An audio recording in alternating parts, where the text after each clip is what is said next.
Today, we're at Capay Valley Lavender in Capay, California, where Sherri traded city life for rows of lavender and a new beginning. She planted these fields with one plan in mind. Her very first harvest made her realize that her plan wasn't going to work. What happened next completely reshaped her farm.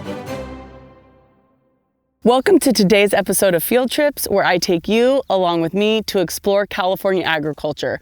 Today, we are in the Capay Valley, where we're going to learn all about lavender farming.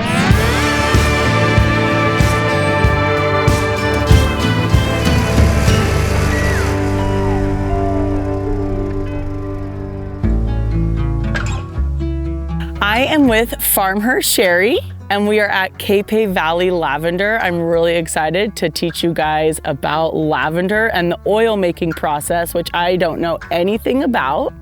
And so my understanding is this is like a second career for you, or a second life, or maybe even beyond second. Maybe you've had quite a few careers. I have had quite a few careers. This is my third. Third career. So what did you do before you came to be a farmer? I was a paralegal for 10 or 15 years. Then I was a banker on the trust and investment side for 10 years. Then I worked with my husband on the investment banking side.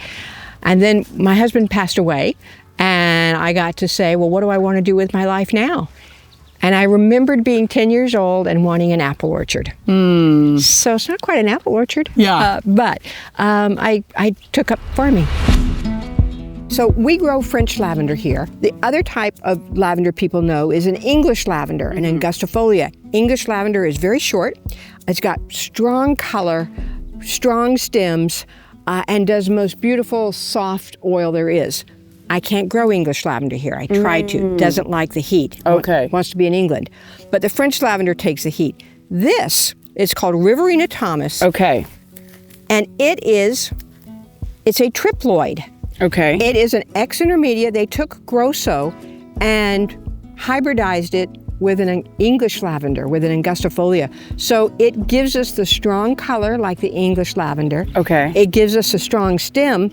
It gives us 3 times the amount of oil that Grosso does. Wow. Since I grow for oil, this is my wonderful plant. Now, of course, I got greedy and I'd like my whole plants to be Riverina Thomas. But that is monoculture, which means if a disease comes in, I would lose my whole crop. So I have 5 varieties of French lavender.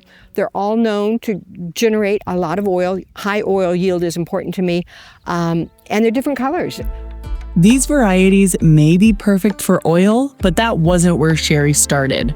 To understand how she got here, we need to go back to her very first harvest.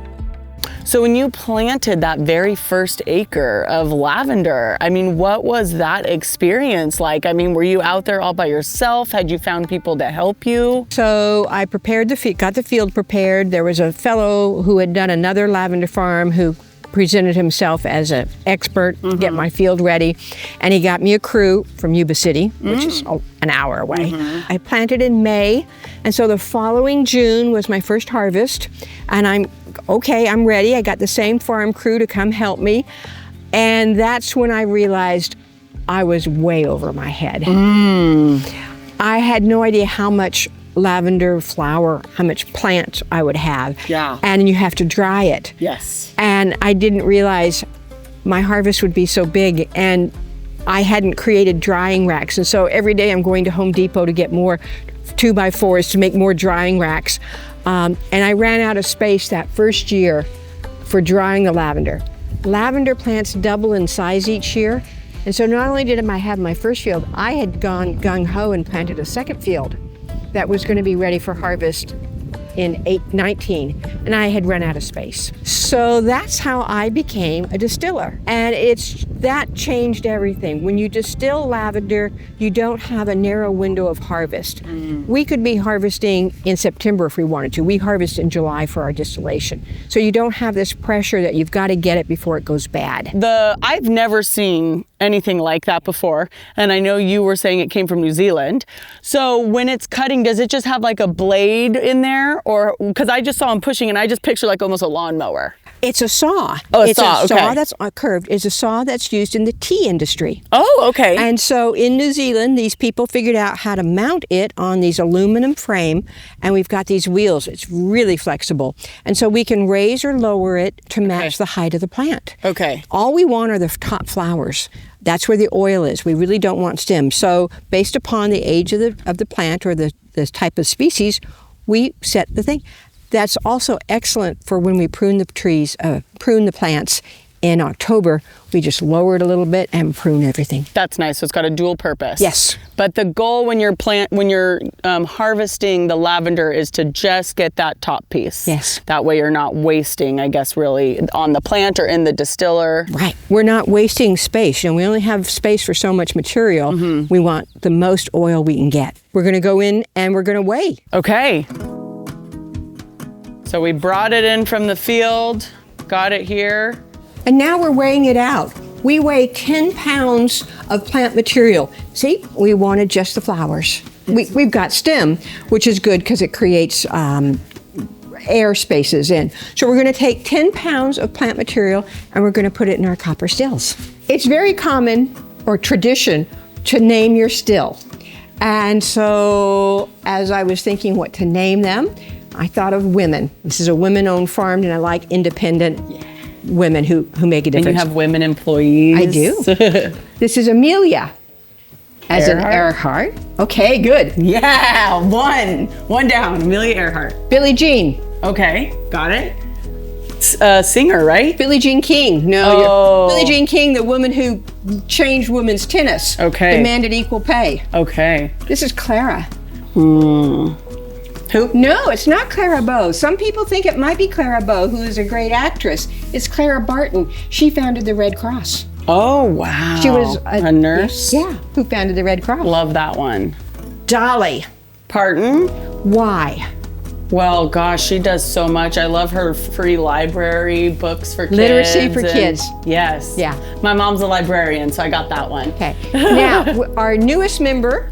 Oh, we have a new member? We do. She's over here. Oh, she's little. I would name her Shirley. Is that her name? Yes! Yes! It's Shirley Temple? Shirley Temple. Yes!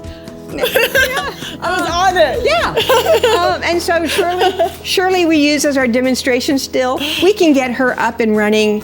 We can have oil flowing in 5 minutes, which is great. So we show people here when they visit the farm, we do a demonstration.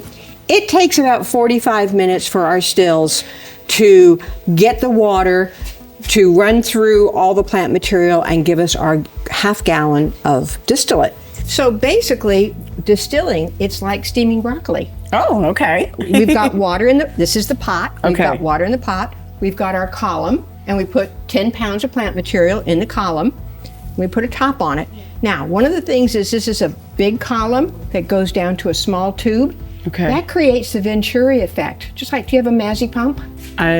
So Oh. going from large to small Yes. creates draw. Okay. And so it draws the steam up and puts a little extra spin, a little draw, and pulls the essential oil that's in the flower. So it's going to go up through here, carry over. This cooling tower is filled with cold water. Okay. And so steam, when it gets cool, reverts back to a liquid. Okay. And so we will have the distillate flow, and the distillate is 2 liquids. Okay. Hydrosol, floral water, water that still has essential lavender molecules, Okay. and the essential oil. So with 10 pounds of material and 45 minutes of a distillation process, we hope to get about 80 milliliters of essential oil. So do you guys make all the products as well? Like the massage oil and like other products, or do you just like sell the oil for others to mix into their own product? Both. We make our own product. We make a lot of our own product. I tried making soap for years and don't want to do that. So I send our oil off to make soap. Okay. We've got some hand soaps, some liquid soaps. We just got the soap in. We're going to use our oil. But we make the massage oil, the roll-on relaxers, the sugar scrub, Yeah. the body cream. Yeah, we make that here. And your shop is open for when you do the U-Pick, right? It's open from mid-April through the end of June. Okay. And then we'll be open in October. And then is there other ways for people to get your products? Online. Online. Oh, yeah. All on your website? Yep, capayvalley.com. So it's for sale year round? Yes. Okay. Yeah. Cool. Yeah.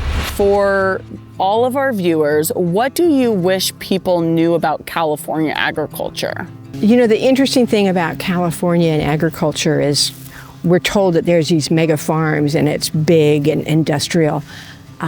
I love being part of the agricultural community in this beautiful small valley. We're hardworking, we're making things happen, and we're very proud of being stewards of the land. So it's not industrial, it's not mechanical. I really am excited to ask you this question because you did it, is for anyone that is interested in getting in this industry, where do you recommend they start? Well, I'm going to give a shameless plug for the U.S. Lavender Growers Association, which is 500 growers who consider themselves farmers or growers, not gardeners. We have all sorts of education on how to start a farm. I fell for that one. I took a one-day class on how to start a farm. And 1 day? Yeah, it gets you started. Yeah. And then you get to keep going back with questions and advice and woes. And you've got people who are going to understand and tell you to get up and this is what you need to do. Your extension agent, your county extension agent. In California, we pay for that. They are public service for our state. And while they don't give me advice on lavender, they give me advice on farming and soil health. So that, I think, is a resource you should take advantage of. I'm close to UC Davis, so I do sign up for their workshops, and they have a whole olive center that I attend everything I can. And YouTube, the information is there. I hear some newer farmers, younger farmers, ones who still have family, and they go, I don't have the time to research this and research that. And my harsh, I don't say it, but my harsh thinking is, then maybe you don't have time to be a farmer. It takes a lot of time. It's more than just growing. Yeah. It's understanding the needs of your soil, the needs of your plants, what you're going to do with your harvest. So enjoy it.